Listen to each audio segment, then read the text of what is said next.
as we uncover the stories behind every game-changing moment with Bill Velasco. Get ready to dive into the heart of sports because it's time for your favorite sports step into the spotlight.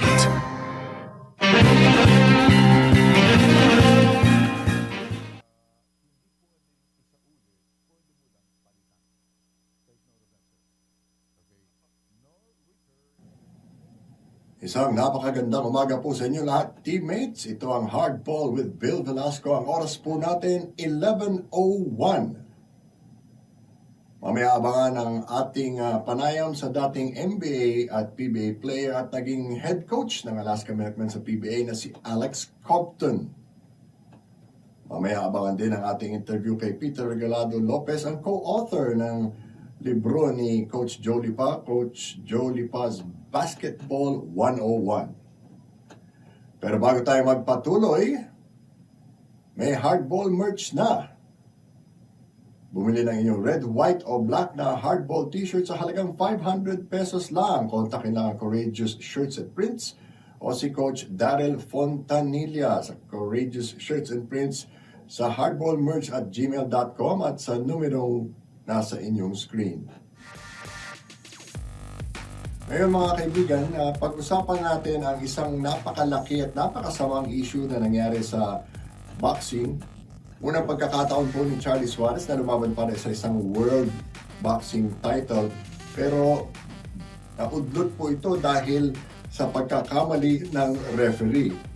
Yung laban nila ni Emmanuel Navarrete para sa super flyweight title ay huminto sa isang 8th round technical decision dahil sa isang sugat na natamo ni Navarrete sa ibabaw ng kanyang kaliwang mata na nangailangan ng tahi. At ayon sa ring doctor, hindi na po pwedeng ituloy ang laban. Pero ang hatol po ng referee dito ay ito ay dahil sa isang headbutt o pagbanggaan ng kanilang mga ulo na naging dahilan para ideklara niyang talo si Charlie Suarez. Nabahiran tuloy ang record ni Charlie sa boxing na 18-0 na as a professional. Kaya napakasakit po nito para kay Charlie Suarez na ang tagal nang naghintay para maging world champion. Pero iniutos na po ang isang rematch dahil dun sa dalawa. Pero ang masakit dito sabihin na natin may rematch at makuha nga ni Charlie ang world title na yon. Ang masama po dito, napahira na po ang kanyang record. At hindi lang yan, no? Parang sa mata ng marami, nagbuka siyang talunan. Kaya siguro dapat talagang repasuhin ng mga patakaran dito sa larangan ng professional boxing upang maiwasan ang mga ganitong pagkakataon. Pwede pong palitan yung hatol ng laban, gawin na lang pong no contest para o kaya isang draw para yung record ni Charlie ay mapanatili niya na buo pa rin, no? At talagang masakit talaga kay Charlie to dahil alam naman natin napakasipag ni Charlie, napakabait at wala kayong masasabing masama sa kanya. Naghintay siya na pagkatagal-tagal at sa edad na 36 years old, ngayon mo lang po siya nabigyan ng pagkakataon lumaban para sa isang world title tapos ganito pa ang mangyayari. Sa tingin ko, talagang dapat burahin na sa mga record book yung laban na yan at tuluyan na bigyan ng malinis na pagkakataon si Charlie para lumaban sa isang ganap na world title. Sa ating pong pagbabalik, ang ating panayam kay Alex Compton dito lang sa Hardball with Bill Velasco.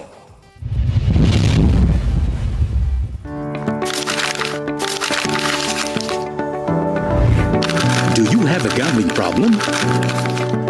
To know more about PAGCOR's responsible gaming program, including its player exclusion program, visit www.pagcor.ph/regulatory/responsible.ph. A message of concern from the Philippine Amusement and Gaming Corporation.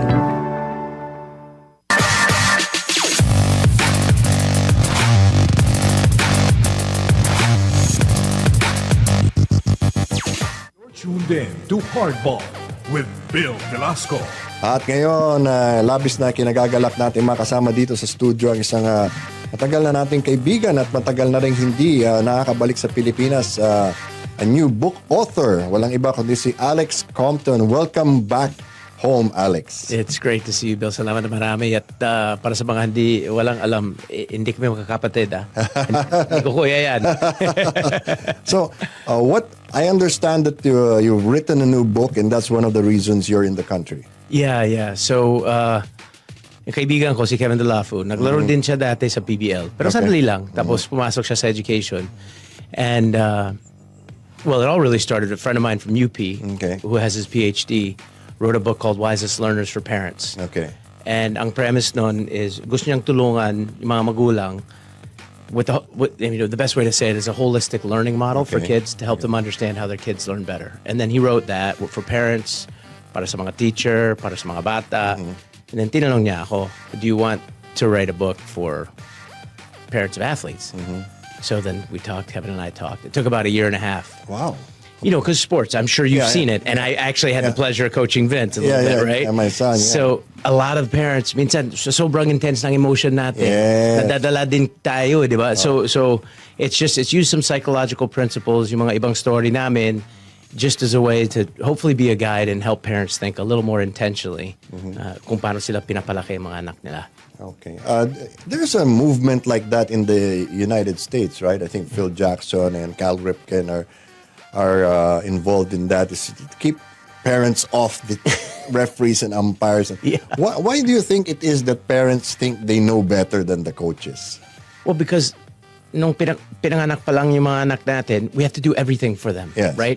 So, kumbaga tayo din mga magulang, meron din tayo mga developmental stage. Okay. Kailangan bumitaw konti, di ba? Unti-unti. Bumitaw. But it's hard. And you have dreams and there's really, I'm sure it's the same for us, both of us. There's not much that you love more than your kids. Of course. And you want to protect them. Yeah. And so a lot of times... With all due respect to spouses. Yeah, right, exactly. Well, I'm sure they'd say the same about us, right? I love you, but I love them more. So because of that, yung emotion natin, sobrang intense naman. And minsan lumalabas na, "Refero ka ba naman?" Or, "Hoy, shoot mo. Pero sabi ni coach, etong play. So, there's a lot of things that if we can partner with coaches, but also, just controlling our own emotions, but then also understanding kung saan talaga yung mga anak natin sa developmental stage nila. Okay. So, anong talagang tama para sa kanila sa ganitong edad? Okay. Right? What's the best ways to approach this? Tapos, paano ba tayo nag-uusap? How do we ask questions sa mga natin? Oh, ginawa mo yan, anong nakita mo? Which is a really nicer way kasi you're drawing something out of the kid. Kailangan mag-isip siya, imbis na, ba't ginawa mo yan? Mali! It's a whole different thing. And everybody means well. Lahat tayong mga magulang, we want what's best. Okay. So sometimes there's just ways and methods that we wrote the book, hopefully we can be a help. Does this apply, sa mga magulang lang na dating athlete or frustrated athlete na gusto nila yung marating ng anak nila yung hindi nila narating, or is it for all parents? Ang akin, so like I'll use the NBTC as an example. So it's also the main reason actually I'm really here is for the NBTC. But there's 15,000 plus players in the NBTC. Sabihin natin, maging generous tayo. Sa 15,000 na yan, 40 ang makakapasok sa PBA. Yeah. Marami na yun. The NBTC, kaya nga that's a generous offer, di ba? So let's say of the 15,000, 40 make it. The league is actually for the 15,000 first. Yes. And the 40. Okay. Right? So it doesn't mean, kasi there's things you can get in sport that you cannot get in math class. Yes. Right? How often did you walk into your son's math class and go, oh, come on, 49, the square root of 49, 7, yes! He did it, right? But in a basketball game or in a sports, I used to watch all the tayo, time. di ba? So it's really, there's a different level of emotion. Yes. And because pati yung mga anak natin, they get so emotional about the game. That's true. We can use that emotion to help teach them character. They can learn lessons. Tapos lahat naman tayo dadaan sa mga pagsubok, di ba? You just told me I didn't know what you went through. I'm so glad you look great. Thank you. But di ba, it's coming. Yeah. We're going to go into a hard situation. Sports is a safe place usually. Yes. Walang mamamatay. You're 8. I know it's sad. I know it's painful. but you'll be okay. So it's like a good place to learn how to process your emotions, and for both parents and kids. Yeah. How did you decide to format the book? Ano yung pundasyon? What was the framework for the book? So in talking to Wallace, Dr. Wallace Panlilio, siya yung unang author sa Wisest Learners. He actually co-authored those books. Ito, sobrang parang scientific ang science. He's an educational psychology PhD. Yung co-author niya, cognitive neuroscientist. Oh my God. Yeah. So they can live in the clouds and we're going, ha? Natutuling na ako dyan. Ano yan? But they wrote it in a way that we can understand it. It's really brilliant. But in talking to Wallace, ang gusto namin is mas makwento. So we wanted to use yung mga story namin Filipino style. As parents, like, okay, and kami yung unang tataas ng kamay na mali kami dito. Etong mali namin, etong ginawa namin. Huwag niyo kaming gayahin dito. Okay. But this is now what the research says. And dito may mga tips din. So based on our stories and what the research says, here are some practical mga tips ba na pwede mong gawin that might be helpful for you. And then sa dulong-dulo ng bawat chapter, may mga tanong. We don't want the answers. It's para mapaisip yung magulang. Oh, tama ba yung ginagawa ko sa anak ko? Kasi tayo, di ba, we're so busy. Yes. And then our kids are so busy. Yeah. Eh minsan, you don't have time to stop and think na, anong ginagawa ko rito? Tama ba yung ginagawa ko dito? So, the questions are just to get you thinking, pagdating sa motivation, ano kaya? Am I doing this right? Am I helping them? Pagdating sa modeling, am I modeling the right stuff? So there's a separate set of questions at the end of each book just to get you to think about your own kids. How big a percentage of it, gaano karaming magulang na parang pinipilit nila yung anak nila na, the kid doesn't really want to play basketball or whatever sport that is. And how big a percentage of it is the parent wanting to see their success in their children? Any percentage is too big. Yes. If that's the case. Sa nakita ko dito, kasi parang, di ba, parang dalawang bansa natin eh. I'm Filipino, but I'm not Filipino. But I'm American, but I feel like more connection with the Filipino culture. So I've seen it in both. Yeah. Na siguro, I don't have the exact number. Maybe 10% of the parents, tinutulak talaga nila masyado yung mga anak nila na ayaw or either ayaw or parang hindi bagay sa sport na yan. Okay. So, and so they're not having fun. But at the same time, minsan, kailangan natin i-nudge ba? Itulak ng konti, soft, gentle lang. Di, kaya mo yan. Kasi yung takot nila, sometimes there's kids who are scared to join. Yung pala, magiging best para sa kanila itong sport na yan. And they need us to encourage them and join them and say, go ahead. We talk about that in the book at one point. There's different ways to motivate your kids. And in different contexts. Minsan, kailangan sabihin mo, hindi, nag-commit na. Kailangan tapusin mo itong season na to. You have to put your foot down. Other times, you can just say, hey, what do you think about trying judo? I think you'd be great. And there's everything in between. So Yeah, I had that same experience with my sons. Yung dalawang anak kong lalaki na halos lahat ng sport, no? Wall climbing, aikido, swimming, and they still ended up doing basketball. How can you tell, no? Halimbawa, yung bata nagsimula sa basketball, tapos nagsawa na, he got tired of it, wants to do something else. So there's a phrase I really like, and it talks about, it's in the Bible, it talks about drawing the hearts of the fathers to the sons and the sons to the fathers. Now, we use that phrase because we're both fathers, but it's really for parents and kids. I have a daughter also. So we want to enhance the relationship. Something really hard for me happened. And in October, my father had a stroke. Yes. I was writing this book, and I was sitting in his hospital room. Mga 2 a.m. na eh. Yeah. And I had to write the epilogue. And I had a thought. And it was, this is the epilogue. Tatay ako, pero nag-umpisa ako. Naanak mo na ako. And I'm looking at my dad, and sobrang grateful ako sa tatay ko. Mahal na mahal ko siya.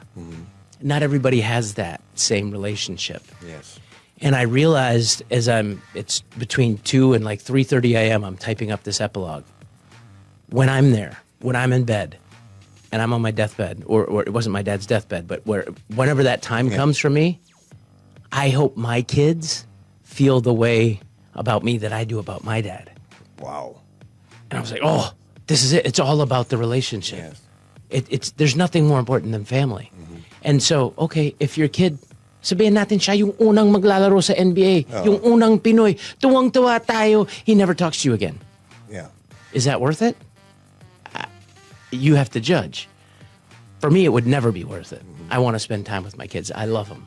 They've got so much potential. They're so bright. They're so fun to be around. I care about that. And more they than- grow up so fast. Oy! Last summer, yung kaibigan, we all went camping. Yeah. And my son's best friends, they're from India, the family. And the one guy calls me coach. He said, the dad, sabi niya, Coach, we only have 6 summers left with Eamon and Jonathan. Yeah. I went, why'd you say that? I don't like that, Todd. That's Not not gonna be a okay. baby boy anymore. Yeah, kaya nga eh. diba? So, it does. It really, you know better than I do because your kids are grown. Yeah. But it goes so fast. And so you want to have the intensity. Diba? Yeah. Kanina, we were just talking about kung ganong ka-intense yung emotion natin, yung emotion nila sa sports. Yeah. You don't want that to be a wedge and a place of pain. You want it to be a place of good memories, whether they're successful or not. The success, I understand. We all want good things for our kids. But karamihan, hindi rin naabot sa UAP, hindi rin naabot sa NCAA, sa kahit anumang sport. Yeah. Like, I hope they all do, but it doesn't work that way. No. Diba? Konti lang yung mga pwesto. So if that, what are they, failures? If they didn't make it, sa akin, hindi eh. Yeah. Did they get character out of it? Did you build memories? Do they want to come back on Sundays for family dinner? Yeah. Right? That's Because the you'll big be thing. there. Yeah, kaya nga eh. Diba? So actually I had that same conversation with James Martinez. He was on the show last week, and he said, I only played in the PBA for a couple of seasons, but that doesn't mean life ends Yeah. when you're no longer in the PBA. Right. Right? I mean, you were in the NBA, won a championship with Romel, Adupol, Gilbert Demape, all these guys, and you were the MVP, you were known as the Heartbreaker. You ended up in the PBA, but life didn't end after that. Oh, right? yeah. I mean, No. imagine having 3 kids and, and thinking, is my life over? Definitely not. Yeah. Right? And actually, that's why I'm not coaching in the States. Kasi lahat ng mga kaibigan ko dun sa States na nag-coach sa college or sa NBA, lahat, bawat isa, nagsabi sa akin, I love the game. I hate how much I'm gone from my family. Yes. So when I was coaching in the PBA, kahit halos lahat ng mga laro namin, nasa Manila talaga. Even though I was physically present, my mind was so close. I wasn't fully there It's because obsessive. I'm looking at my wife and my kids, and they're talking to me, and I'm thinking, when do we double Junmar? Is it first dribble? Is it before he even catches the ball? Is it when they're inbounding the ball in the full court? Like, how do we get? Like, I'm trying to problem solve the whole time, and then so if it was already hard enough to be mentally present, if I was not even physically present, sabi ko, ayoko na. I want to be here and be here for them, and find work where I can be around and enjoy them growing up. So what did you decide to end up doing while you were in the States? Well, actually, we started a company that's very, sa akin, very me. Parang isang paa sa each side of the Pacific. And that is, we help American companies hire Filipinos for remote work. Nice. So we have, of course, sa sobrang tagal ko rito, no? Yeah. Parang ang dami kong kaibigan. That there are partners here. Everywhere. Yeah. So our partner, Patricia Castro, she has her own company. And then she hires people. It's just sort of a bridge. And I get to be an advocate for Filipinos over there and say, oh, you don't know what you're missing, man. Yeah. And it doesn't make you bad. Yeah. But K through 12, the medium of instruction's English. Yeah. As a general populace, the Filipinos much more tech savvy than us in the States. Yeah. And We try. There was a time when Nokia was #1 in the world. All their cell phones came to the Philippines first. absolutely. Yeah. My best friend came to visit me during the MBA Yeah. in 2000. He's like, what is this stupid texting thing? Right? He just kept complaining the whole time. Man, you just keep pressing all these buttons on your Nokia. Instead of just calling. Right? And so I'm like, it's more expensive. And he's like, that's stupid. I'll never do that. He texts me all the time. He's been texting me all the time for 15 years, right? So he saw it here first. And a lot of that happens. So we get to tell the American company, like, look, we can save you money on wages for the remote work. We don't bring people over. Yeah. So you can have more money to hire people hybrid or in person. Okay. But on our side, we get to help Filipinos get higher paying jobs. Yes. So, Great. it's a slow build, but we've been able to help some companies, and we hope we continue to do so because, it's nice. Those are my 2 countries. Yeah, absolutely. And how long were you gone from the country? Left from COVID. So on April 30, 2020, we took a flight. Because I'm sure, like a lot of people listening, Yeah. you have kids, you're in a condo, they can't go outside. Yes. And sabi ko kay Mrs. Kasi foreigner ako, di ba? Si Mrs. din, yung pala, part Irish siya. Yeah. So she has an Irish passport. Okay. So she's really Filipina, grew up here her whole life. But she also was considered a foreigner. And then our kids, even though they're Filipino, are also foreigner. Only foreigners could leave. Sabi ko sa kanya, babe, hindi kung punta tayo kay mommy and daddy, my parents. Wisconsin. In Wisconsin. Then at least the kids can play outside. We might not be able to be around anybody, but they can see the sun and then get grandma and grandpa time. Tumatanda naman ang magulang ko. So she said, yeah, let's go. I said, okay, let's go 2 months. She goes, no, let's go 3 months. This might take a little bit. Yeah. So we got stuck there. And then we got stuck and there was no PBA. There was no, and it's like, okay, I guess we're moving. So we had to file her immigration paperwork. But wala sa plano. Yeah. So ang dala namin, tig-isang maleta. So Lahat na iwan dito. lahat. So I was like, oh, we don't have forks or anything or a home or pillows or ang biro ko sa kanya, sabi ko, babe, dapat mag-renew ng vows tayo para may registry. Diba? So people can buy placemats and forks and plates. All We didn't the have house any stuff, of that. Wala naman. So we really got stuck there and then we just try to make the most of it. How big an influence were your kids dito sa libro mo? Super. Actually, sa una, ayoko silang gamitin. Sabi ko, I have to protect them. It's their privacy. I don't want it. They're kids. I don't want somebody reading it and saying, oh, he made a mistake. And then, talagang siguro, halos isang taon. Wala. And then I realized, like, man, this really is the best story when he did this. Yeah. So, kinausap ko si Mrs. Sabi ko, okay lang siguro, no? Kung tatanungin ko si Eamon kung gagamitin ko yung story. Sabi niya, tanong na lang siya, pero siguro okay lang. I asked him, yeah, no problem. You sure it's going to be a book? People can read it. Yeah, it's okay. I was young. Yeah. He was okay. And ganon din sa pangalawa ko. No problem, Dad. How old are your kids now? 13, 11, and 9. Oh gosh. Yeah.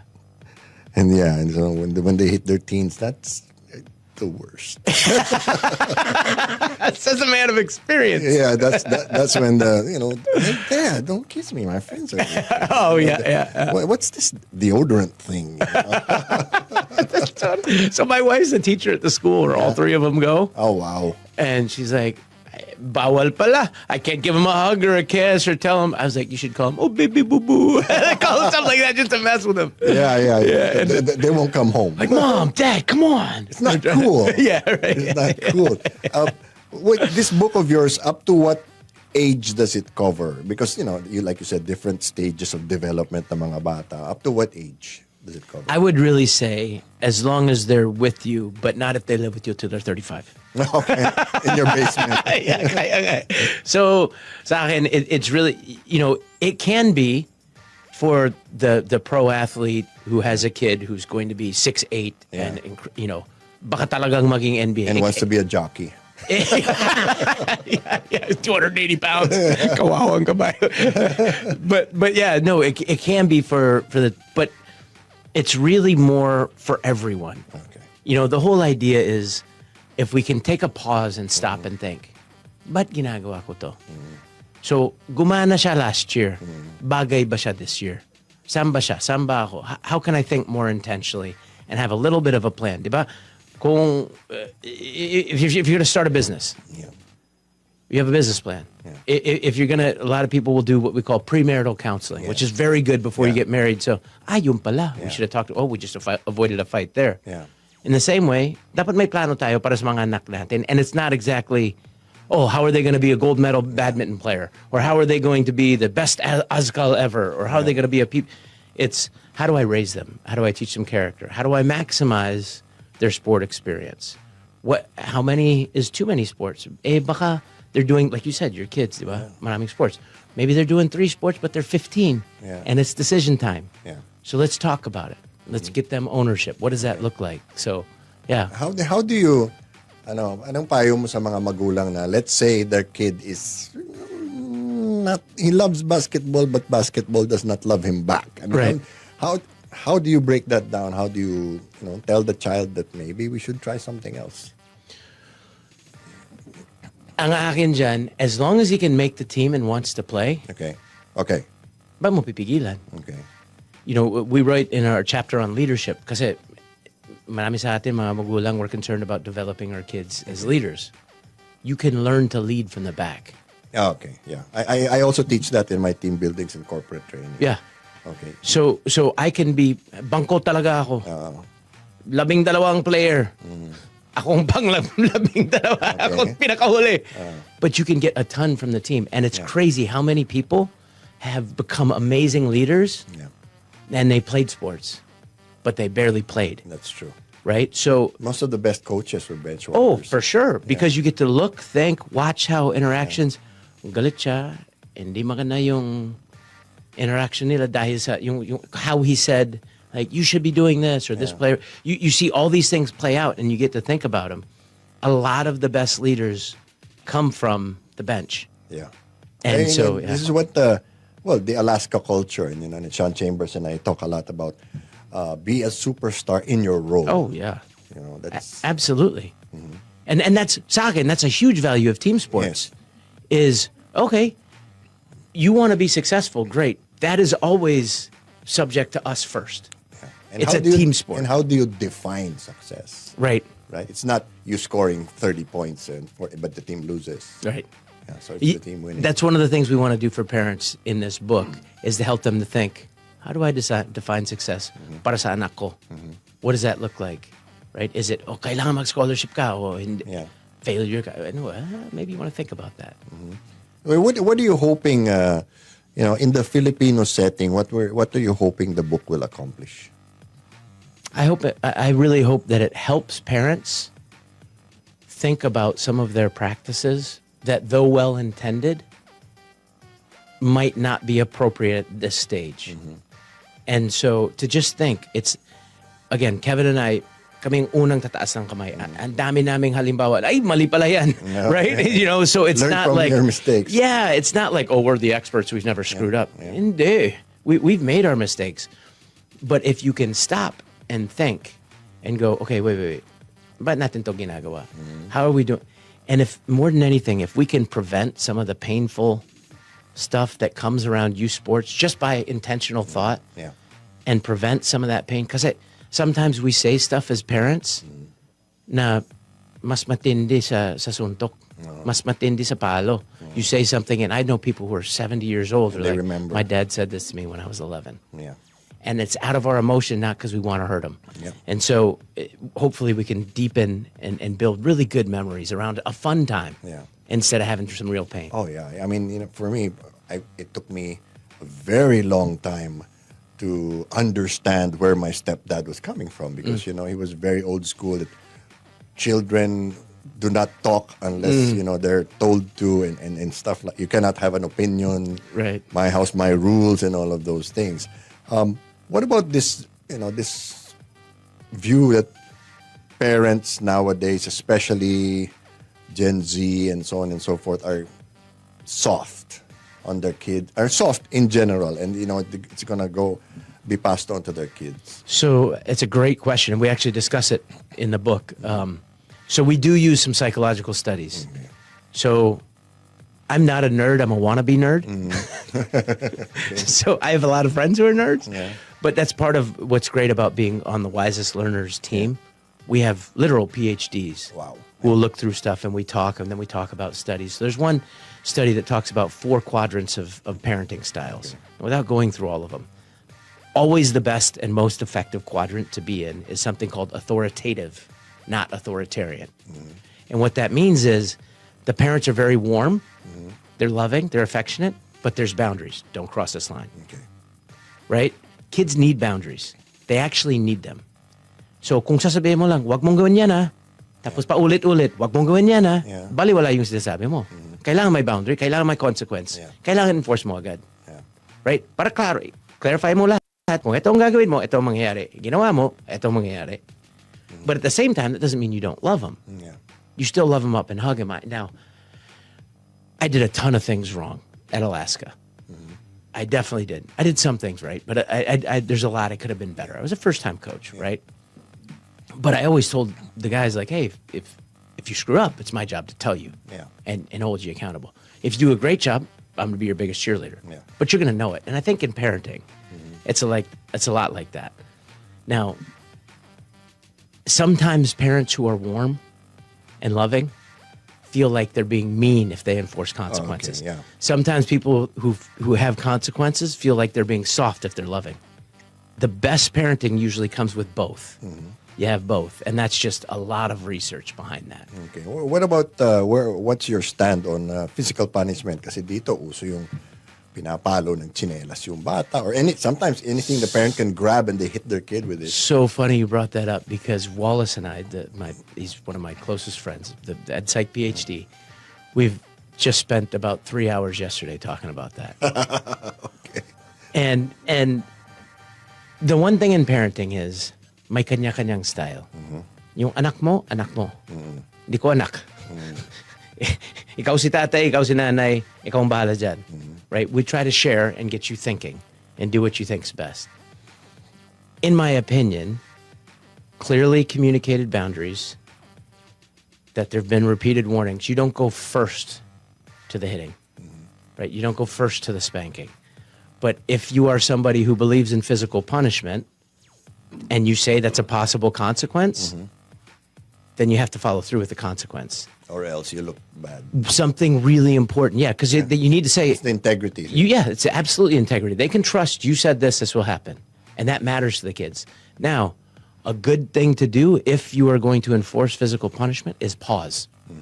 Ang problema minsan, Galit na eh. pinapalo natin na habang talagang galit na galit tayo. Yes. And that's not the right way. And so, if you can recognize, galit talaga ako dito, grabe naman, talagang, bawal yan sa atin! You know, diba? You have that feeling. Exactly. Then, okay, go to your room. I'm going to try to breathe and maybe tear down a few trees. Yeah. Right? Because I'm so angry. And get it out and stop. And then I'm still going to go. Okay. But pagkatapos, kung gagawin mo yan, ang tawag dyan, restorative. What I would say, and from what I know of studies, you don't physically discipline them, and then silent treatment 2 weeks. Yeah. That's worse. Right. You physically, if you're going to physically discipline them, if you do that, then afterwards they need to know you're my son. I love you. That's not okay, but I'm disciplining you because I love you. I forgive you. Let's go back. Okay. So yeah. It's a big part of that is separating the person from the action and the doer and the deed. That's great, Bill. That's Yeah. something also I teach a lot in particularly in the corporate setting. You know, you hate this person, but actually when you boil it down, it's just they made a couple of mistakes Yeah. or they didn't know better. Right. You know, so you don't. If you attack the person, there's no redemption from that. Right. If you attack the action, then they can repair the behavior or change the habit. Completely. I mean, that's so wise and so important because we personalize stuff so much. Yes. You know, it's such a personal, interpersonal culture. Ang taas ng EQ ng Pilipino. Yeah. We can get, but we can attach. Ganyan siya eh. Yeah. Baka nakamali lang. Don't attribute that to that's how they're going to be the rest of their life. Lalo na sa mga bata.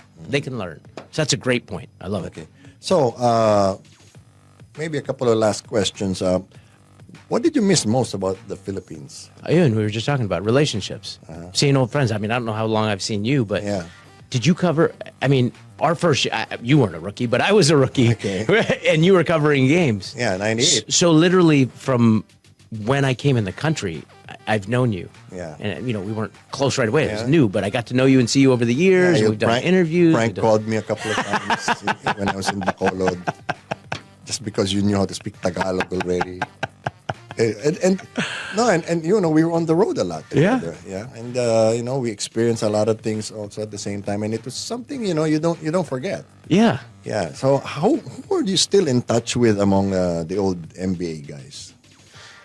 So I messaged Romel before I was coming. I've still got to get together and schedule that. It's hard with all this. Yeah. Messaged Pedro Martin. Yeah, of course. Right. Oh, he pranked you a couple of Oh, times. boy, did he. I can't even tell you on air what things that he had Exactly. me say. I remember. What about, you know, being in the U.S. now, you have your family there, you have your own, you know, support system, your network there.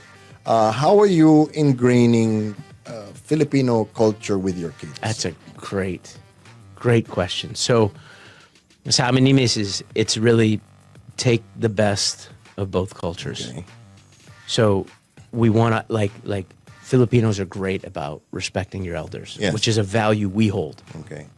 So, may mga ibang magulang kasi sasabihin nila sa mga bata, mga kaibigan ng mga anak nila, oh, just call me Bill. Yeah. And I'm like, don't you dare call him Bill. Yeah. That's Mr. Velasco to you. Yeah. And I would go and say, hey, Bill, I totally understand it.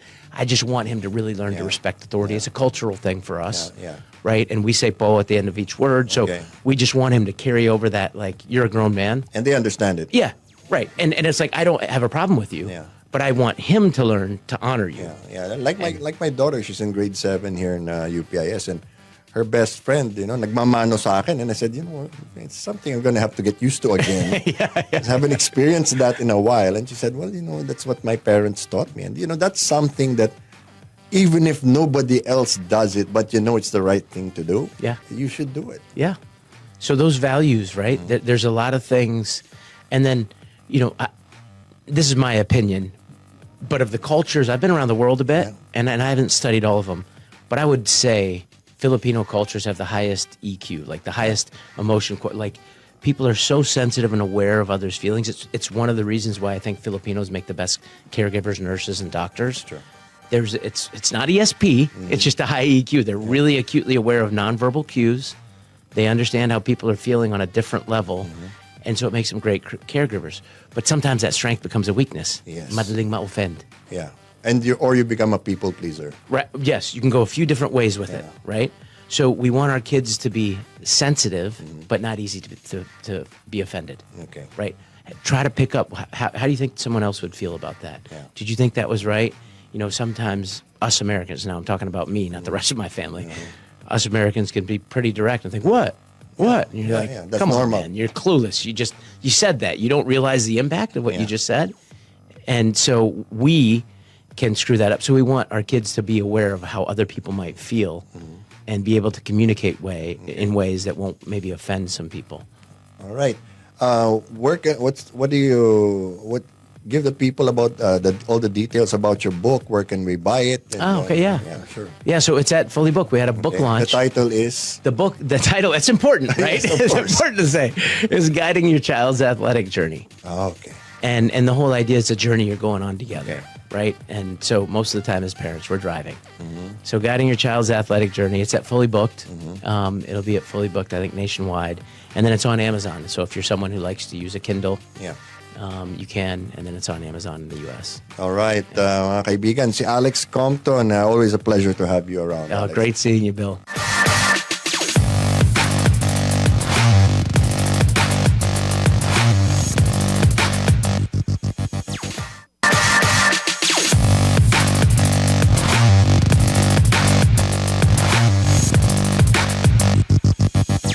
You're tuned in to Hardball with Bill Velasco.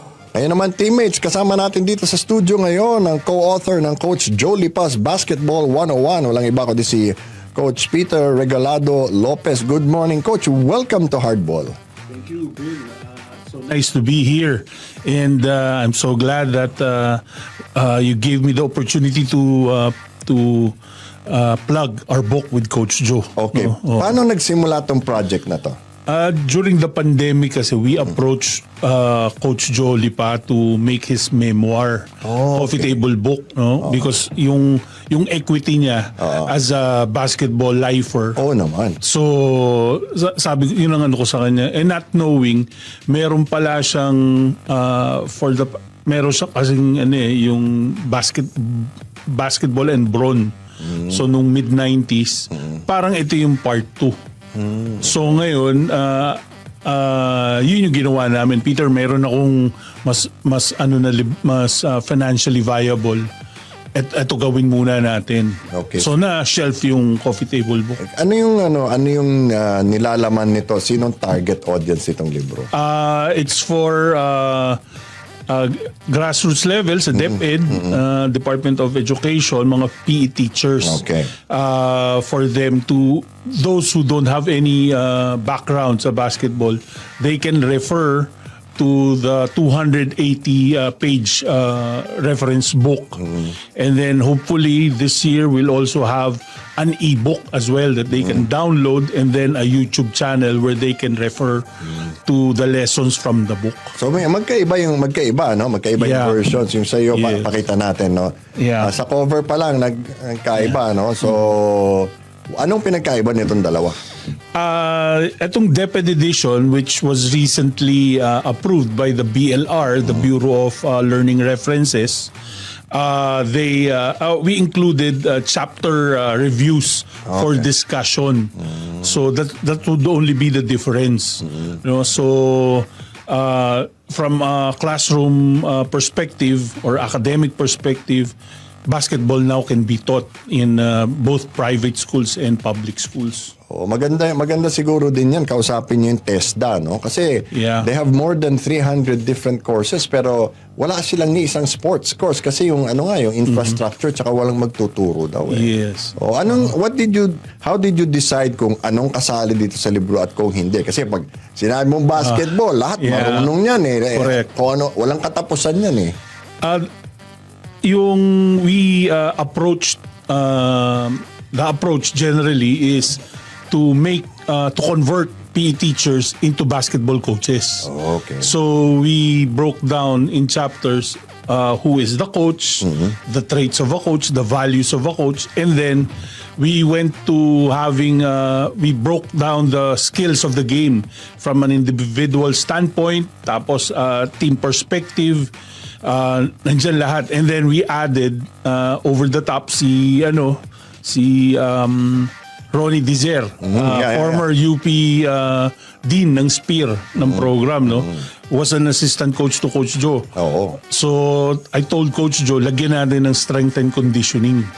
So yun yung chapter, and then that's why I use the phrase over the top kasi ang ginawa ni Dean Ronnie was he made a program for pre-season, in-season, and then off-season. So nandun yung whole year round. So ganun. And then pati yung nutrition part.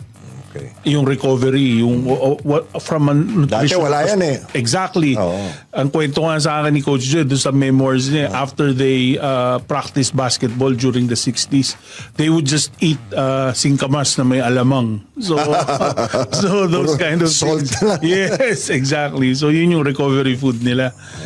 The book advises yung food groups that we're going. Okay.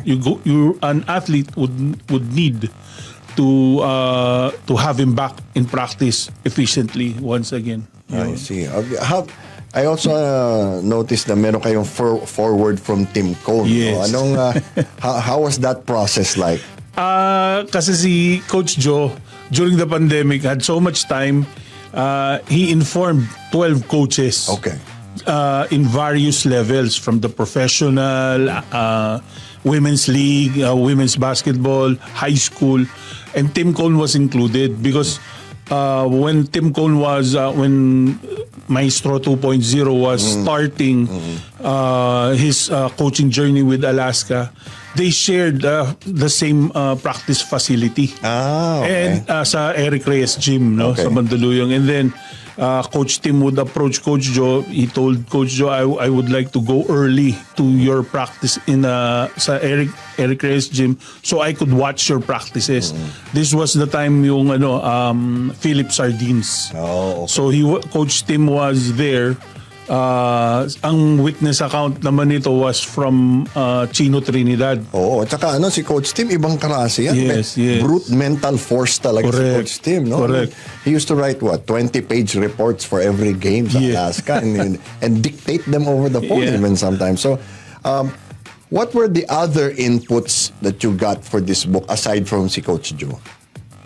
We had from the late Ricky Dandan, who was a long time assistant of Coach Joe. So also Ryan Gregorio, UP guys. Mga UP naman. From Pat Aquino also, from a women's perspective. Kasi it's a little known secret that Coach Joe coached women's basketball too. Oo. Yeah, but this was during the early 80s, no? Prior to his mercurial rise into being the coach he became.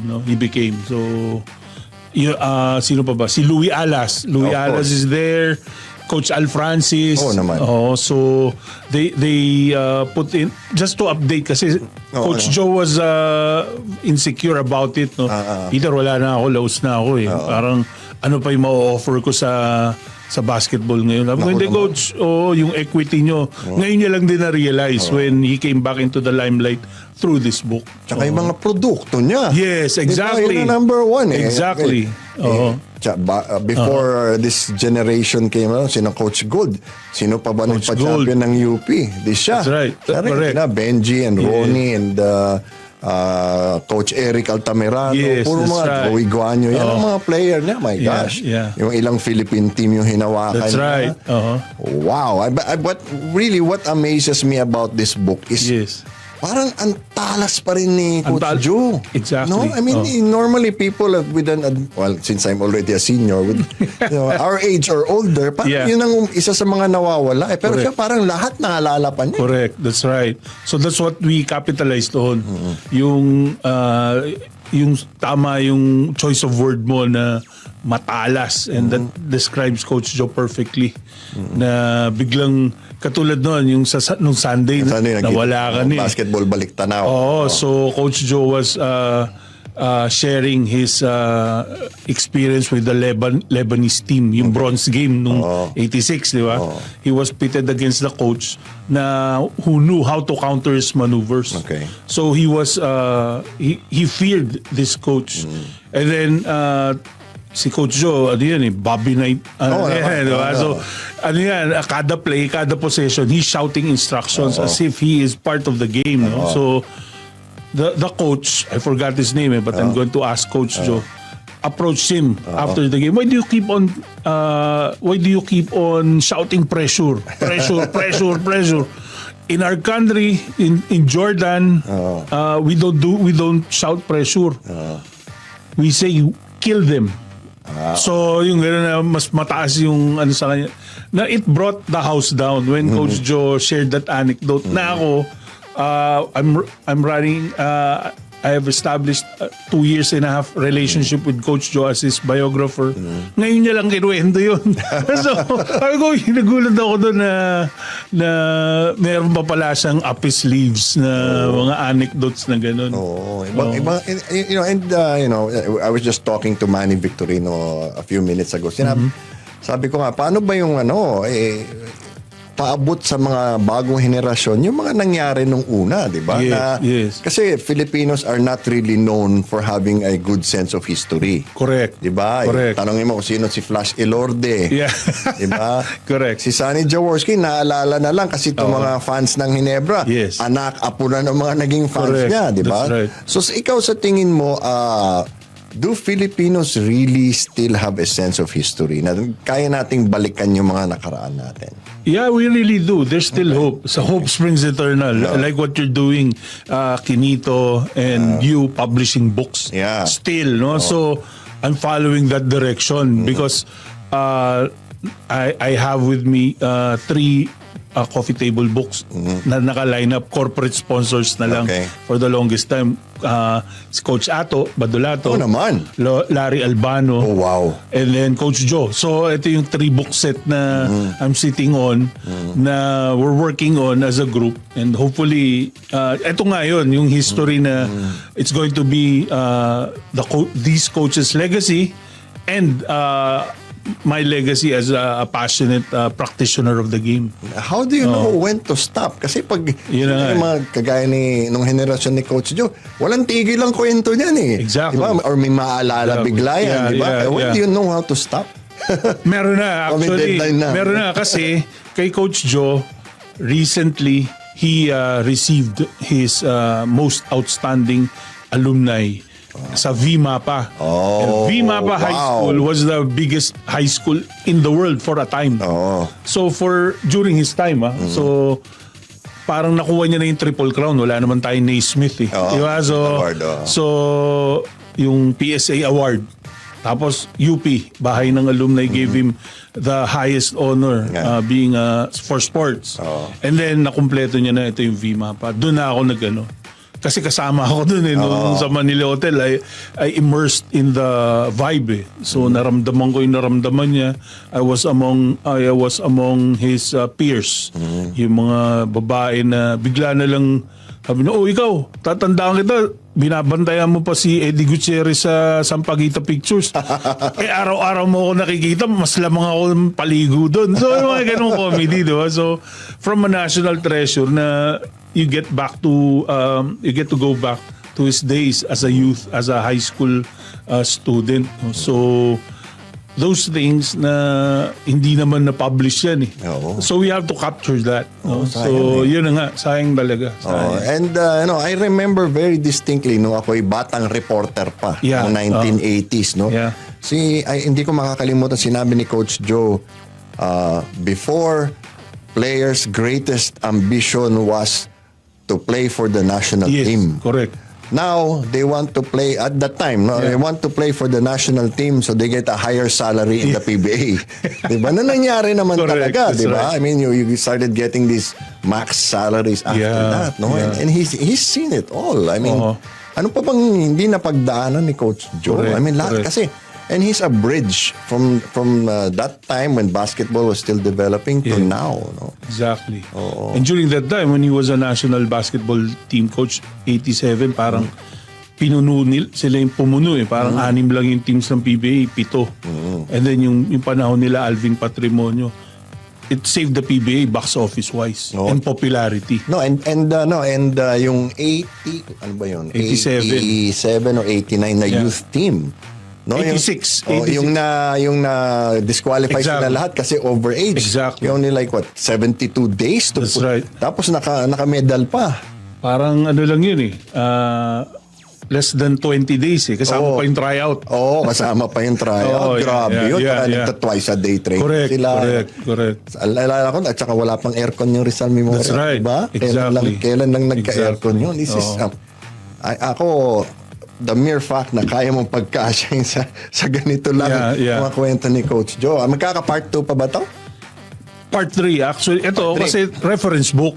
Yung memoir, I'm looking at 320 pages eh. Lang? Kasi may mga photos din naman. Tsaka inano ko by chapter.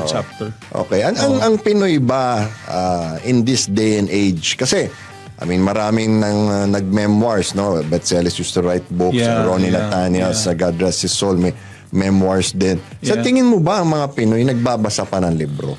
Tingin ko hindi na. Hindi na, no? So, pero being the eternal optimist that I am, kasi kaya coffee table book yung approach natin. Kasi yung coffee table book is a furniture. It reveals the personality of the homeowner. And then, syempre, hindi para sa lahat yan. Ang purpose lang naman natin, para hindi kwentong barbero. Diba? So, meron kang, in the process of making it published book, published literature, yung process na may soft file ka, it can be converted into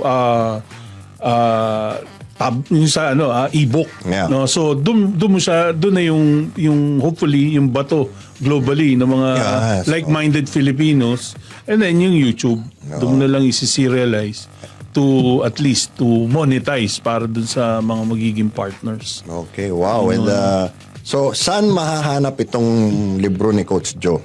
They can send me a PM. Online sales lang kami ngayon. Talaga? Sa on my Facebook page. Okay. Peter Regalado Lopez. Send me a message and then I'll entertain you or give you the information about on how to purchase the book.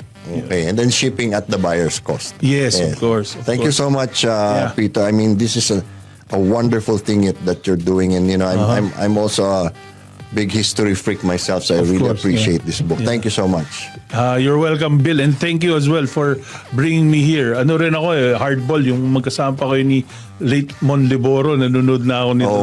Wow. Back in the day. Tsaka maski late yun patulog yun nun Naman. Sige, thank you so much. Okay. Thank you so much, Coach.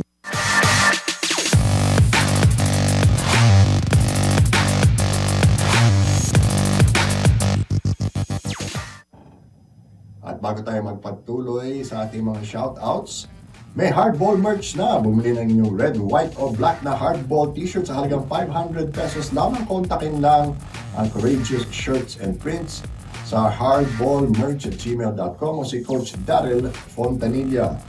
At syempre, lagi pasasalamat natin kay Nanay Elena Lucasan Fernandez, Jimmy Alabanza, Lisa Palma, Riel Orozco, Rap Arca, Gab Pereras, Nisi Casiano, B. Casiano, at sa lahat po ng palaging nakatutok sa ating programa.